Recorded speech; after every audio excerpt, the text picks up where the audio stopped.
C'est lundi, le réveil est difficile et celui du passage à l'heure d'été est encore plus douloureux. Alors faites comme nous, réveillez-vous, ouvrez grand les yeux, gardez la patate et c'est parti pour une nouvelle semaine de news bien fraîche pour égayer vos journées. Salut à tous, nous sommes le lundi 31 mars 2014 et c'est le Fresh News du jour, c'est parti.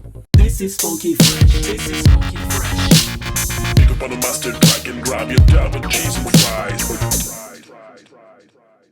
Ce week-end, un utilisateur américain de Dropbox a eu une drôle de surprise. Alors qu'il souhaitait partager un fichier avec un ami, il lui a envoyé le lien de partage Dropbox et bizarrement, le lien de partage n'a pas fonctionné. À la place, un message indiquait que le fichier ne pouvait pas faire l'objet d'un partage car il était soumis aux règles du droit d'auteur et ce partage violait ses droits. En clair, Dropbox a reconnu un fichier soumis au copyright et a donc empêché le partage du fichier en question. Doit-on en conclure que Dropbox regarde vos dossiers et peut détecter les MP3 ou les épisodes de séries télé que vous souhaitez partager avec vos amis? Pas tout à fait, mais Dropbox a confirmé que le système était capable d'intercepter des fichiers soumis au droit d'auteur grâce à leur empreinte numérique. Alors si cette info peut faire peur, rappelons surtout que la reconnaissance des fichiers par leur empreinte numérique est utilisée depuis longtemps par tous les services de stockage dans le cloud et c'est surtout très utile pour permettre de récupérer une copie d'un fichier présente sur un réseau local sans avoir besoin de le retélécharger depuis le service de Dropbox. Attention les yeux, ce que vous allez voir n'est pas de la magie, mais ça y ressemble un peu. La société canadienne Xtouch a été fondée par 4 étudiants canadiens dans le labo de leur université. Xtouch est une technologie qui permet à n'importe quelle surface, comme une table, d'interagir avec votre smartphone en devenant une extension tactile de ce dernier. En clair, après avoir installé une application sur votre smartphone, vous définissez des boutons virtuels sur la surface sur laquelle vous avez posé votre smartphone et ces points sont alors reconnus comme des boutons virtuels par celui-ci. Quelques applications sont déjà disponibles comme le xylophone virtuel qui vous permet de jouer en tapotant sur la surface autour de votre smartphone sans jamais le toucher.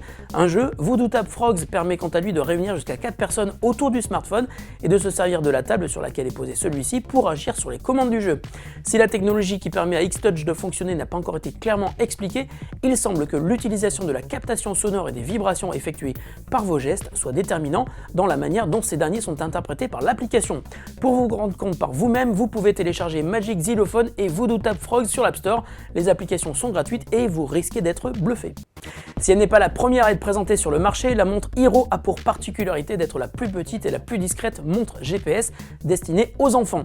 Hero permet de connaître la localisation exacte de l'enfant qui la porte grâce à une application disponible sur le smartphone des parents. Hero n'est pas une smartwatch, c'est avant tout une montre simple, colorée, mais dotée d'une carte SIM. Elle fonctionne avec l'opérateur Wireless dans 140 pays avec un abonnement qui coûtera $5 par mois partout dans le monde et sans aucun frais de roaming. Si Hero semble intéressant, c'est pour le moment un concept qui a besoin du public pour assurer son développement. Hero a donc déposé un projet sur la plateforme Indiegogo où la montre est proposée à $99, incluant 6 mois d'abonnement. Sans attendre la réussite du financement, Hero indique que l'application sera disponible sur iOS en avril et sur Android en juin. Si le projet vous intéresse, on vous met le lien dans l'article sur biggeek.fr. La question du jour nous vient de Sarah qui nous a envoyé sa question jeudi soir et nous pouvons aujourd'hui lui répondre. Elle souhaite acheter un G2, le smartphone haut de gamme de LG, mais comme il reste assez cher, elle nous demande si nous avons un bon plan pour le trouver, moins cher. Oui Sarah, tu as beaucoup de chance puisque le G2 vient de subir une forte baisse de prix chez plusieurs distributeurs ce week-end. Actuellement, c'est Amazon qui le propose au meilleur prix, soit 349 € sans abonnement, ce qui le met au niveau du Nexus 5. Et rappelons que le Nexus 5 n'est autre qu'une version allégée du G2. Alors si tu hésites encore, sache que la mise à jour vers Android KitKat est en train d'être déployée pour le G2, qui est pour nous le meilleur smartphone de l'année 2013. Et même si son successeur tarde à venir, le G2 à ce prix-là, c'est une super affaire, il serait dommage de passer à côté. Vous le savez, demain ce sera le 1er avril, alors autant que vous le sachiez, nous ne faisons pas de blagues, vous êtes prévenus d'avance. On se retrouve demain pour de vraies actus bien réelles de la planète high-tech. Salut à tous et bonne journée!